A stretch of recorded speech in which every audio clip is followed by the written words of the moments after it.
Hello and welcome to a new edition of Rams Revealed presented by Sleep Number, the Rams' official sleep and wellness partner. I'm your host, JB Long, and our guest this week is a rookie linebacker coming off his best individual performance of the season, albeit in defeat, despite another great showing by this LA defense. Came up just short against the Miami Dolphins, but we're glad to have Omar Speights with us. How are you, Omar? Good. Glad to be here. Yeah, glad to have you with us. How would you summarize how this Rams locker room is feeling after that Miami game kind of got away? It's a tough loss. You know, we pour in a lot throughout the week and stuff like that, and you really try to, just lock in on the details throughout the week and build throughout the week so that, like on Monday night, you could come away with the dub. But we just came up short, in a couple of different areas, and we really just, kind of moving forward, just looking to, how can we respond? How can we, just find those little details to where next time we in a different situation, we could execute better and just, come away with a win. You hold the Dolphins' high-octane offense to 23 points. You get 2 takeaways, 3 sacks. I think they're a much better team than they arrived at 2-6, and I imagine these coming weeks are going to show that. Mm-hmm. Pro Football Focus had it as your highest-graded game so far. Granted, there's only been a small handful of them. Would you agree with that assessment? Did you feel like you took a step in the right direction? I think I took a step in the right direction for the most part. I'm really just, really just building, a foundation.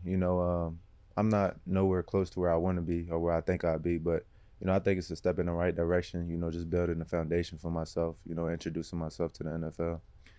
Omar, what do you think about that cliche that the more experience you get, the more the game slows down for you? Like, how did it feel under the primetime lights Monday compared to a couple of weeks ago when you dive in Thursday night against the Vikings? It definitely slowed down a lot. Even, like, go back to Detroit Sunday night football, I wasn't, starting or anything like that, but like even then it was just kind of like super energy. You could kind of see like just from watching on the sideline, things kind of look fast forward to now, like things are kind of like really slowed down and just allowed me to process things faster and just be able to, just feel comfortable and free out there. I wonder what it was like to see Christian Rozeboom have a career night. Had an interception, which was cool. Nearly got another one, which would have been highlight worthy. How's he been as a running mate as you settle in, off-ball linebacker? It's crazy. He almost had 2 the other night. But now, like Boom, he's been a leader in the room. Like anything that I need, any questions that I got, he always there, and just being able to have somebody that been in a kind of like down the same path as you, far as like undrafted and stuff like that. It's been a big help. I just I love him. A great leader, great player, great person.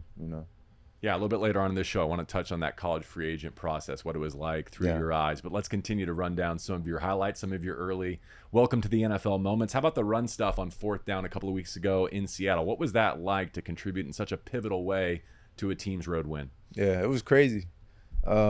Just throughout the week, I was talking to guys just to, like, basically, like, I didn't know what my role was going to look like on defense that week, just because of the personnel that they like mainly like to be in.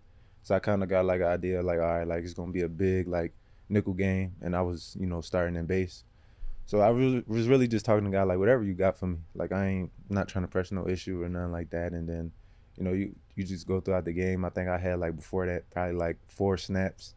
I had a tackle. It's kind of that one tackle that I had was kind of like the 4th down stop. It was like, I want to say that was either like a 3rd or a 4th down, and he ended up getting it by like a yard.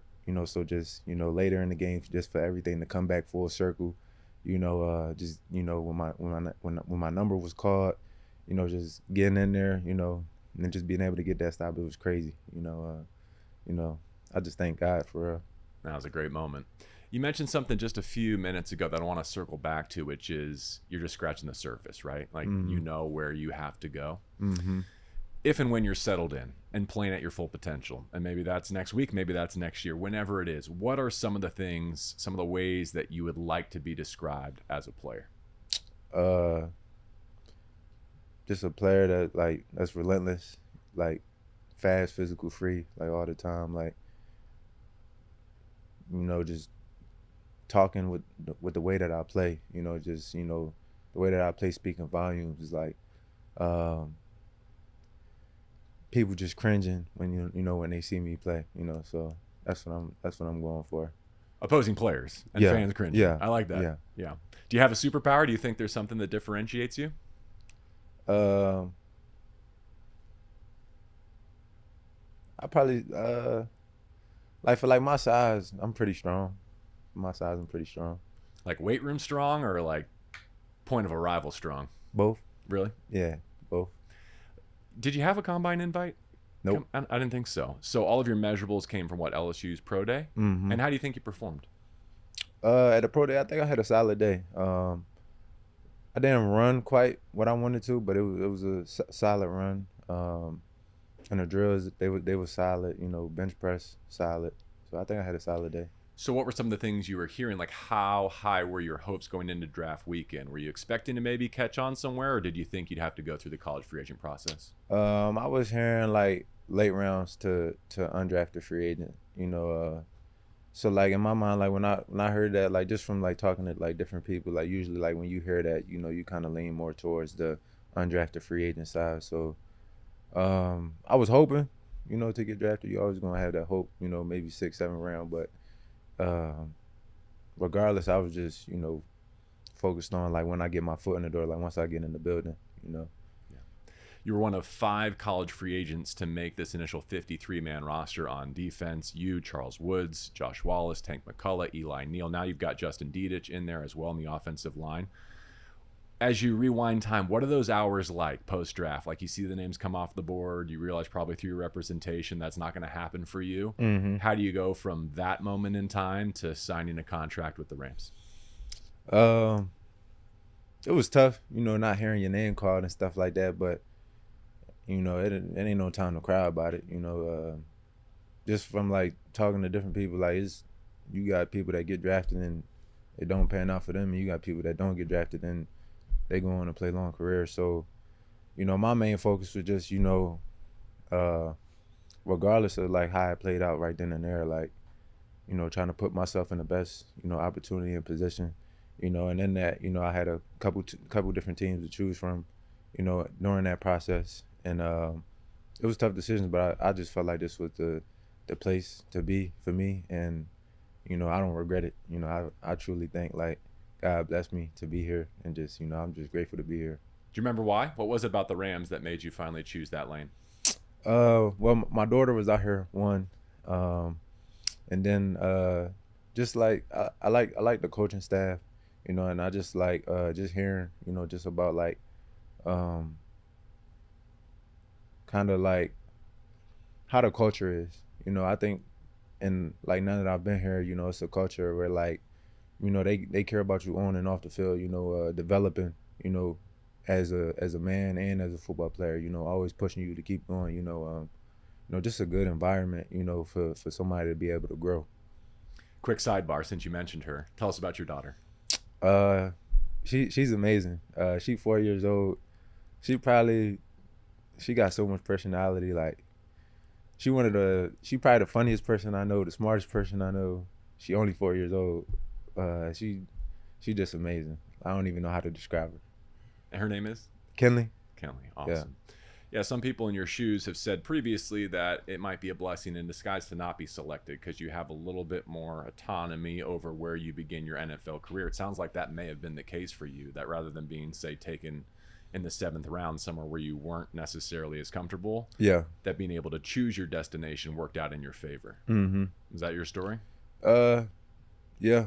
I definitely heard that. Just sometimes people get drafted into bad situations, just situations where like the odds are kind of stacked up against them. Obviously going undrafted regardless, the odds stacked up against you, but I feel like when you go undrafted, you kind of you able to like pick, like kind of measure and pick and choose your battle, kind of. Like what position think fits you the best, and just looking at the roster and different things, and you kind of deciding like what makes sense. So what was your mentality through the offseason program? Because I imagine it had been a while since you had to try out for a football team. Yeah. Far what you mean? Far as Well, like, so you're a high school star. You uh-huh. get to sign as a recruit. You get to pick your destination as a grad transfer. But you go into this first professional offseason Mm-hmm. having to make a team. When was the last Yeah. time you had to make a team? Yeah. That was crazy. Just talking like during that time with the undrafted guys, we was like, dang, this felt like we're walk on or something like that. So uh, you just got like it was tough, like a little bit, like just that feeling of like, damn, like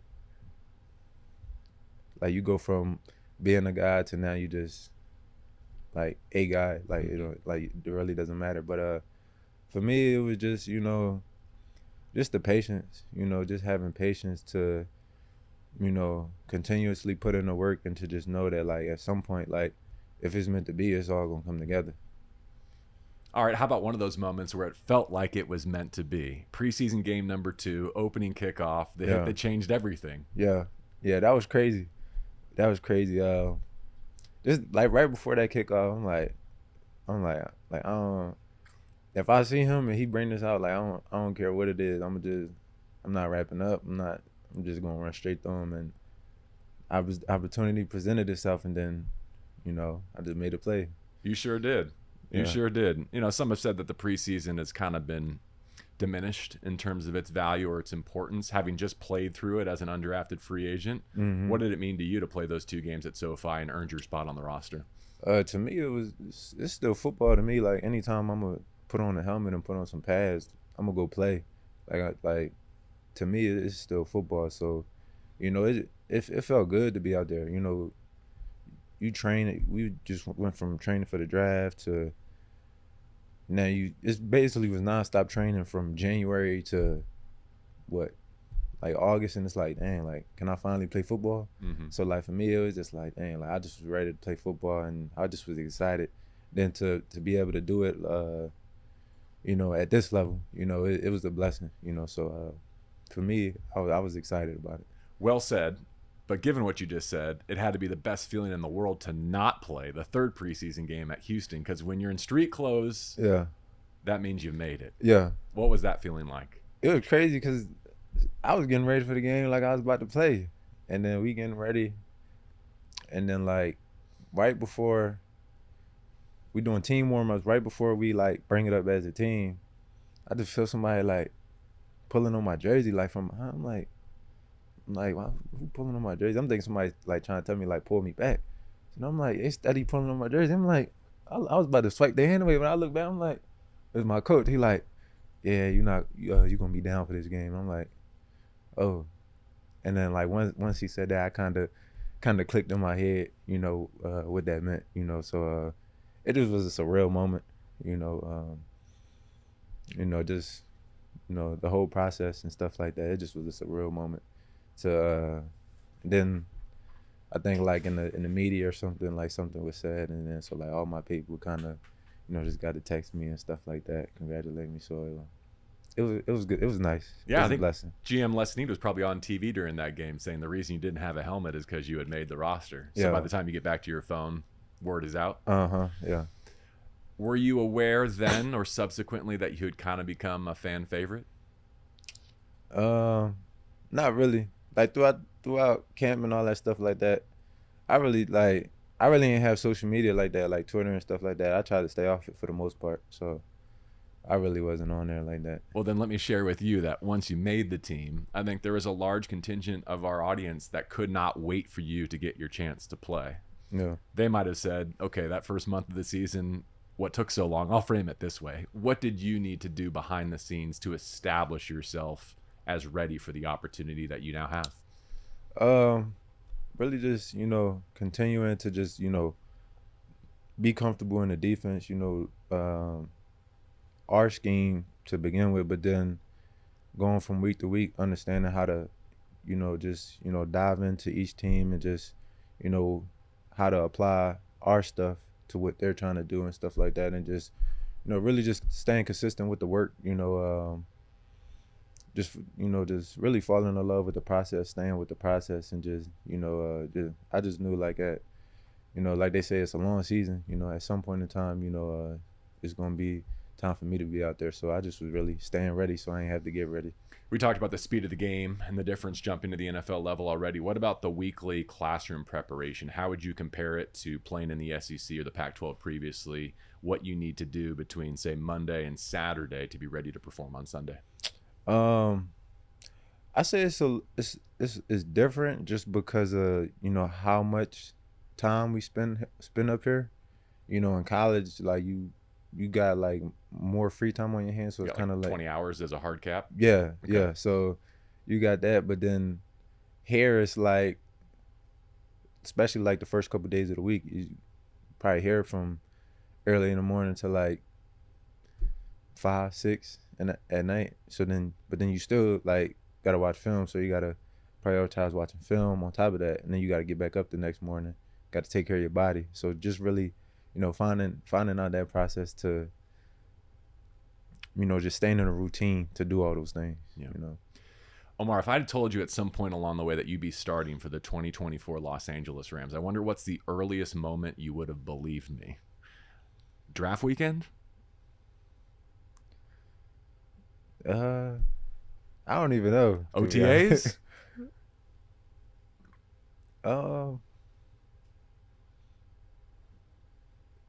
about training camp? Training camp, probably. Okay. Training camp, yeah. When we were at LMU, if I had said, hey, Omar, I think you're going to end up starting for this team, you might have said, I feel like I got the traction and I made enough progress that that's a possibility. Yeah, probably, yeah. That's a cool feeling.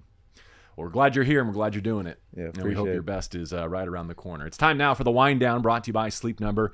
Each week here on Rams Revealed, we get insight into how sleep and recovery impacts performance in the National Football League. As you're probably aware, Week 11 will take the Rams to New England to face the 3-7 Patriots. They just beat the Bears. So here's an early window game on the East Coast.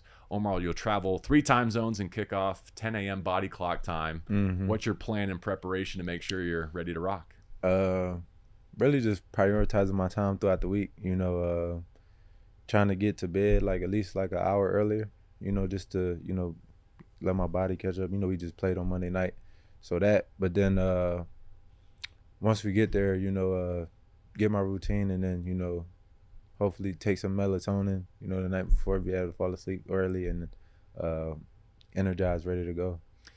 At least you've got East Coast roots, right? So this is a natural time zone for you. It's something that Sean McVay's Rams have historically done really well. Teams going west to east, playing early, don't often have success, but it's been one of their claims to fame since he's got here. Philadelphia, born and raised? Is that born the city and that raised you? Yeah. So you end up as one of the top prep players in the state, playing, you told me, on the edge mostly, right? Mm-hmm. But you choose to go across the country to play in Corvallis to start your college career. How did that happen? So it started out with my brother. My brother was actually ended up going to JUCO out here in LA. They recruited him up there, so he ended up there, and then they ended up offering me and recruiting me.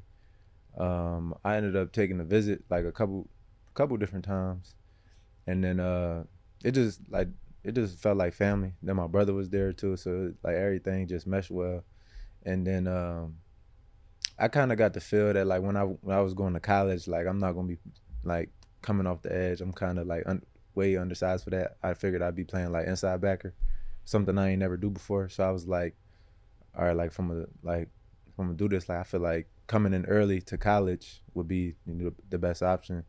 No schools in Philly, like graduated early, you know, and I was already committed to Oregon State at the time. So I ended up finishing my last year of high school out in Oregon with my brother, and I ended up graduating early there, enrolling early into Oregon State. So you did overlap with him for one season. You got to play with your brother Jeremy? Mm-hmm. Yeah. And where's he now? He's still up in Portland. Yeah, okay, he's so you still made up the Pacific Northwest home. Yeah, yeah. Awesome. You end up as a freshman All-American with the Beavs, all Pac-12. You graduate with a degree in business administration. Uh-huh. And then you want to test your mettle in the SEC, I understand. Yeah. How'd you pick LSU? I really was just going for, you know, the SEC, but then like one of the, you know, top schools in the SEC, you know, that had an opportunity to compete for like a national title, you know, and out of the options that I had, I felt like they was, you know, the best choice for me.